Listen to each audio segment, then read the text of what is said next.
This is day 9 to 11 of introducing a new kitten to Tofu. By day 9, Tofu was actually looking forward to seeing Misu. That's when I decided it would be the last day I kept the door closed because I felt like it was finally time to let them be together. No more barriers, no more timed play sessions. They're still wary of each other but they can coexist na. They tolerate each other's presence and that's already a big step. Si Tofu talaga yung curious kung nasan si Misu, andun din siya. Tapos si Misu naman, bigla ko na lang narinig ginagamit yung wheel. Hindi ko siya tinuruan pero ayun, one day gumamit na lang siya mag-isa. Tofu wants to play but I think he's still figuring out how to approach Misu.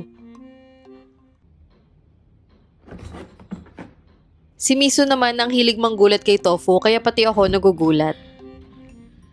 Hoy, ang lakas mo asarin yung Kuya Topo mo, no? Tofu doesn't really know yet how strong he can be during playtime, so I always keep an eye on them. If it gets too rough, I separate them right away so they understand that playtime isn't supposed to hurt. You want treats? Magpatulog ka na, pusa. Miso? By day 10, I left the door completely open. Now they have 24/7 access to each other. Yes? Natago kami ng Topo kaya nagagalit siya.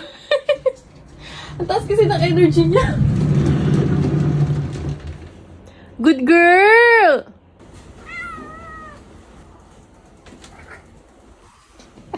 By now, no more hissing and growling from Tofu. Of course, I still reward Tofu with treats whenever he stays calm around Misu.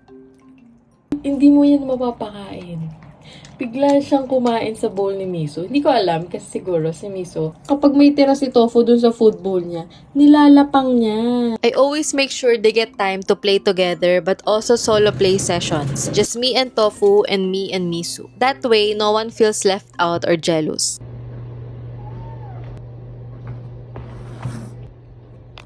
Hoy Miso, pang-asar ka naman kasi.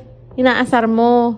By day 11, super at home na si Misu. They are now finally playing together. Dito na rin kami ulit sa bedroom natutulog. Honestly, all the stress of the first week was worth it. I really thought Tofu wouldn't accept Misu, but the slow introduction paid off. Don't feel disheartened if it takes longer. Patience is always the key. Some cats take weeks, even months, before they fully bond, and that's okay.